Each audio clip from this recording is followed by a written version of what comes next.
Okay, here's our water cooler. In this particular case, the blue is cold and the red is not as cold, but they're both cold water. All this, you just have to clean it, it's not a problem. If you actually had a hot water spigot, it should not be used on Pesach because the way it will be used, it wouldn't really be able to be kosher.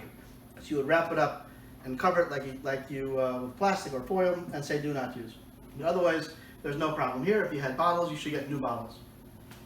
Our seltzer machine, we always use seltzer. We never use any flavored seltzer, so we never have any problem of non-kosher Pesach items going into our bottles. But nonetheless, I do not recommend using your same bottles for year-round. You should get new bottles because they're all washed together, and therefore you need to get new bottles.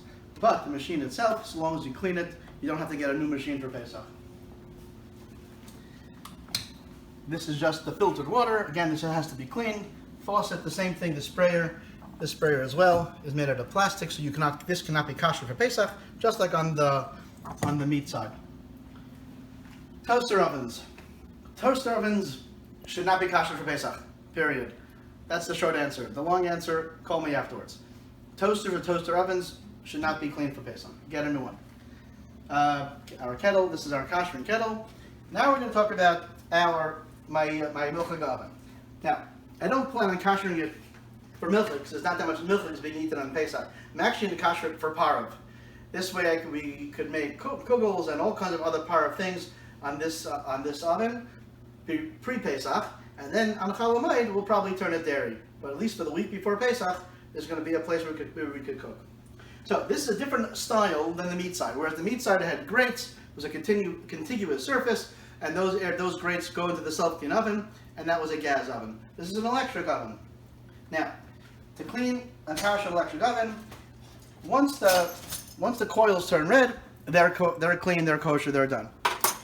These baskets here, cover these with foil to keep them clean. I would recommend just getting new ones for Pesach. Again, it's a universal fit. You go to Walmart, whatever, they're only a few dollars to get new drip pans for Pesach. This enamel surface here, this white area here, cannot be koshered. First of all, it's enamel, we don't kosher enamel, but especially for Pesach, we can't kosher it. It can't be koshered at all.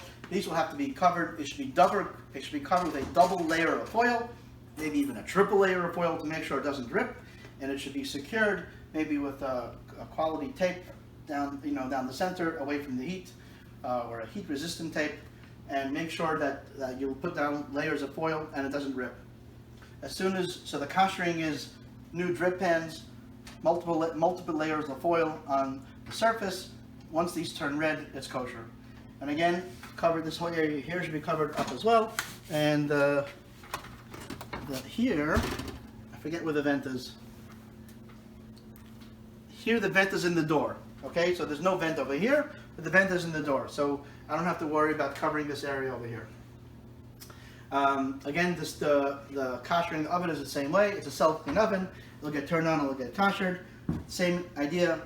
Outside of the gasket is not koshered. Inside of the gasket gets koshered. It's the same thing. The self-clean cycle will run if it's working. That's all you should need, but you need to clean it very, very well. The areas all the way around. And again, either cover the door or cover the areas of the side, depending on what your psak is. Our microwaves.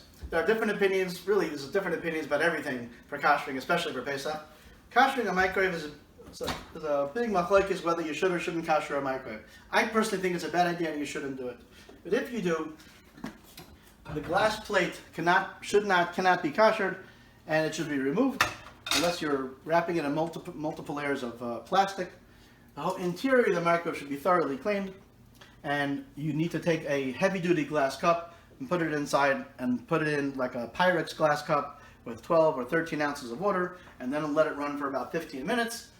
And then you should do that 2 times. Move the cup. The cup was over here. Do it again another 15 minutes, and with the refill the water with hot water, about 12-13 ounces, and put the cup in the second area.